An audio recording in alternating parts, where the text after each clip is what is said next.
बड़ी खबर आ रही है, पहली बार पाकिस्तान से चश्मदीद का बयान आया है। बड़ी खबर आपको बता दें, 4 ड्रोन मारकर चले गए, ये चश्मदीद बता रहे हैं। ये पाकिस्तान की आवाम ही बता रही है। मुरीदके में भारत की स्ट्राइक का चश्मदीद, पाकिस्तानी क्या कह रहा है वो आप सुने। रात को 12:45 का टाइम था, तो हम सोए हुए थे। एक ड्रोन आया और सीधा वो उसकी थोड़ी सी हाइट ऊपर थी। उसके बाद 3 ड्रोन आए हैं, वो तीनों का ताकुब मस्जिद थी, उन्होंने मस्जिद पर हमला किया, जिससे मस्जिद का सेन, मस्जिद के आगे एडमिनिस्ट्रेटिव ऑफिस और उसके आगे मस्जिद की छत वो सारी तबाह हो गई थी। और एक अफराद था, वो अपनी ड्यूटी पे छत पे बैठा हुआ था, वो इसके शहीद हो गया।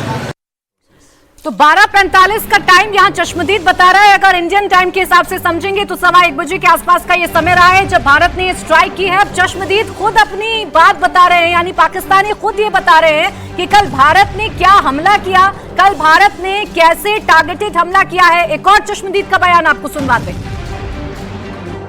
लोगों में खौफ और रास फैल गया, लोग बाहर खेत में चले गए थे खुली जगह पे। बस इसी तरह ही रात गुजरी है, जागकर खौफ और रास में। खौफ ही बहुत था।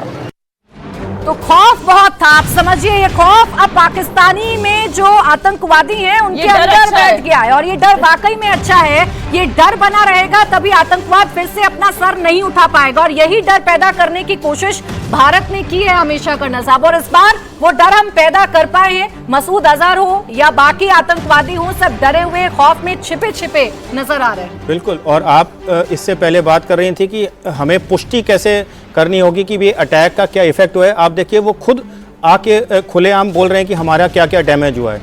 और अगर हमने न्यूज़ की तरफ ध्यान दिया हो तो सुबह 5 साढ़े 5 बजे के आसपास जब ये अटैक हो खत्म हो चुका था, डीजी ISPR वाला ब्रीफिंग कर रहा था कि हमारे यहाँ पे 6 टारगेट्स को अटैक किया गया है और इतना नुकसान हुआ है। सो वो ऑफिशियली भी कबूल कर रहे हैं। तो इस बार बालाकोट जैसी कोई कन्फ्यूजन या फॉग ऑफ वॉर नहीं है, ये बिल्कुल क्लियर है कि इस बार बहुत डैमेज हुआ है। और जैसा मैं सुबह भी कह रहा था, वो कह रहे हैं 26 में कम से कम 1 0 तो आप ऐड कर ही दीजिए, 260 या उससे ज़्यादा ही होंगे। जिस तरह से तबाही मची है, जिस तरह से आपको विजुअल दिख रहे हैं कि पूरी की पूरी मस्जिद कॉम्प्लेक्स सर 21 क्योंकि टारगेट थे जिसे तबाह किया गया, और अगर पर टारगेट भी हम ये कहें कि कम से कम 100 लोग होंगे, 50 लोग होंगे, तो भी आंकड़ा अच्छा खासा ऊपर चला जाता है।